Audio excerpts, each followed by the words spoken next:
Hi అండి. చాలా రోజుల తర్వాత మటన్ తెచ్చుకున్నాము. నిజంగా టేస్ట్ అయితే చాలా బాగుంది. చాలా రోజుల తర్వాత తినడం వల్ల ఏమో టేస్ట్ అయితే అంత బాగా అనిపించింది. మరి నేను చేసి ప్రాసెస్లో చూసేయండి. ముందుగా అల్లం వెల్లుల్లితో పాటు ఒక టమాటీ, ఉల్లిపాయ, 1 స్పూన్ జీలకర్ర కూడా వేసి పేస్ట్ చేసుకోవాలి. ఈ పేస్ట్ వేయడం వల్ల గ్రేవీ అయితే ఎక్కువగా ఉంటుంది. నెక్స్ట్ కుక్కర్ తీసుకొని ఆయిల్ హీట్ చేసుకున్న తర్వాత పచ్చిమిర్చి, ఆనియన్ ఫ్రై చేసుకోవాలి. నెక్స్ట్ టమాటో కూడా వేసుకొని మగ్గడానికి సరిపడినంత ఉప్పు కూడా యాడ్ చేసుకొని ఫ్రై చేసుకోవాలి. నెక్స్ట్ బాగా కడుక్కున్న మటన్ అయితే వేసుకొని చక్కగా ఫ్రై చేసుకోవాలి. మటన్ కూడా బాగా మగ్గే వరకు కలుపుతూ ఉండాలి. మటన్ కూడా బాగా మగ్గిపోయిన తర్వాత మనం మిక్సీ చేసుకున్న మిశ్రమాన్ని కూడా వేసి పచ్చివాసన పోయే వరకు ఫ్రై చేసుకోవాలి. మీరు ఈ పేస్ట్ చేసుకోకపోతే అల్లం వెల్లుల్లి పేస్ట్ అయినా సరే వేసుకొని సేమ్ నేను చేసే ప్రాసెస్లోనే చేసుకోండి. టేస్ట్ అయితే చాలా బాగుంటుంది.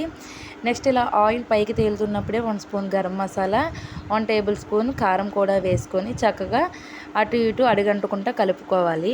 నెక్స్ట్ అయితే ఇలా ఆయిల్ పైకి తేలుతున్నప్పుడే వాటర్ కూడా యాడ్ చేసుకొని ఒకసారి కలుపుకొని కుక్కర్ మూత పెట్టేసుకొని ఒక 5-6 విజిల్స్ వచ్చేస్తే చక్కగా ఉడికిపోతుంది. చూసారు కదా, మటన్ అయితే గ్రేవీ అయితే చాలా బాగా వచ్చింది. టేస్ట్ అయితే నిజంగా చాలా బాగుంది. ఇలానే తినేయొచ్చు రసం కూడా లేకుండా. మరి వీడియో నచ్చితే లైక్ చేసుకొని సబ్స్క్రైబ్. Bye bye.